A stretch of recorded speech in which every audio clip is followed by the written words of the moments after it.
They're trying to push him into war with Iran.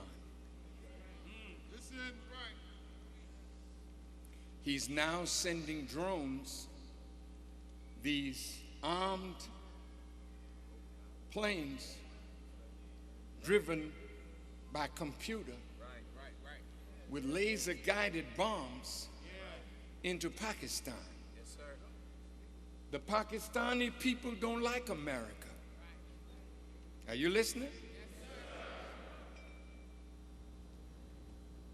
They have atomic weapons.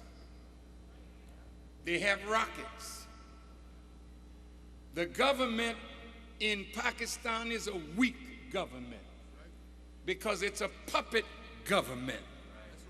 The government in Afghanistan is a weak government because it's a puppet government. The people are not with that government.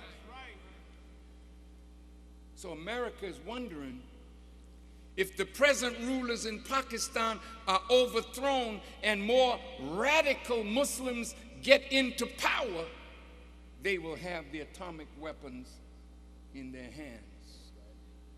Did you know that America, under President Bush, ordered $75 to $400 million to be spent for regime change in Iran?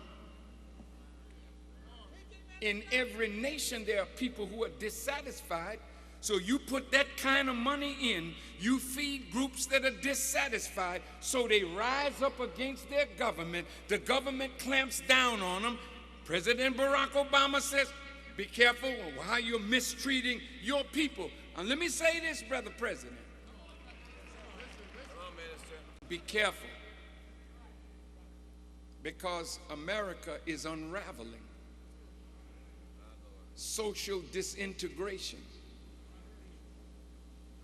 9.7% generally out of work, black men, 17%, black women, 12%.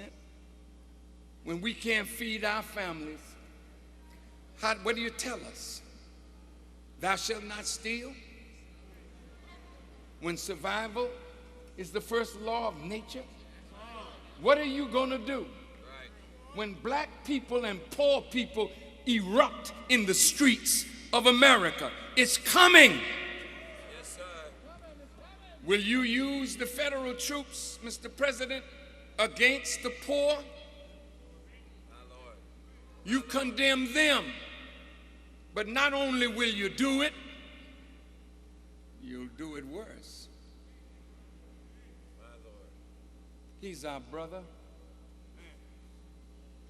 There's a parable, scripture in the book of Revelations about a dragon that swallowed a frog. And out of the mouth of the dragon, the frog was speaking with the language of the dragon. So the dragon, the false prophets, the frogs, they had a rendezvous with destiny. Now, when we get sucked up into the enemy, I want you to hear me good, because you black leaders, you want more friendship with your former slave masters than you want with your own people. Right. And because they got money to finance you wherever you want to go, your mouth is part this, part that.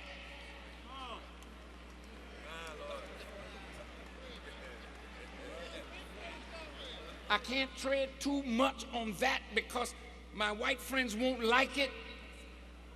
Well, who are you trying to please? We're in a battle for our liberation.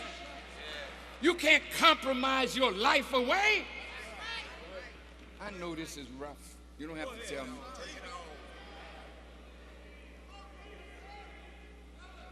And if you wish that the Spirit didn't guide you to be here today, you're wrong. The Spirit guided you to be here today. Now I'm going to end There was so much I wanted to tell you, but it's all right. Next Sunday, I'll be at the mosque, if it's the will of Allah. And I want to give you 40 reasons that I read why 9/11 was an in-house thing. You are so deceived to believe the lies of your government. And you hate a man like me who would expose them.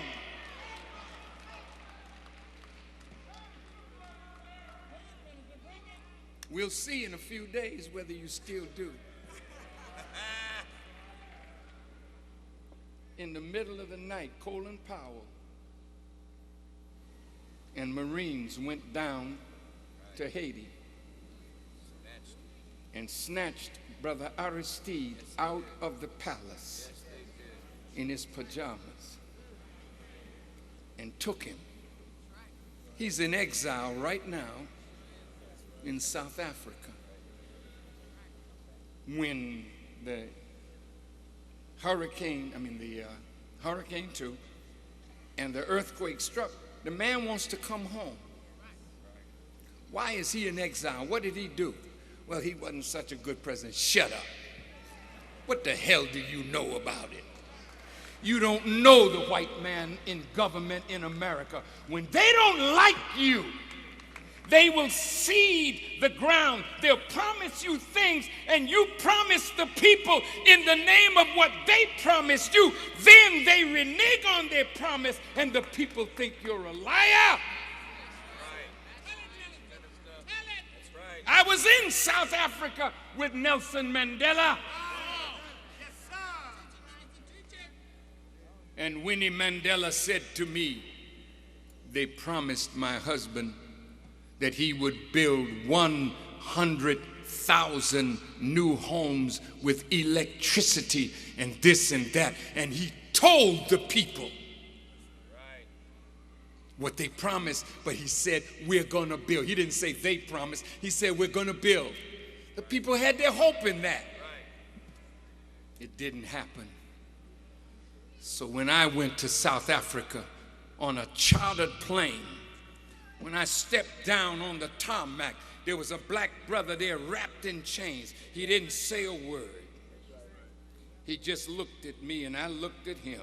When we got to our 5-star hotel in Johannesburg, there he was, in chains. He was saying, we're not yet free. See, your enemy will give you a flag, and you can sing a national anthem. Will even give you a seat in the United Slavery Nations.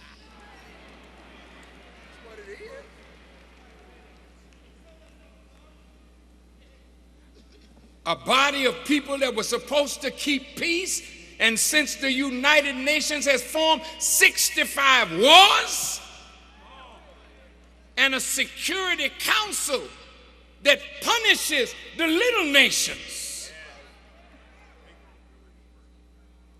So Brother Gaddafi said, we don't see no reason why we should obey this terror council. They don't want you to hear Brother Gaddafi. Strong speech he gave at the United Nations. I'll go into it more next week, but listen, in closing,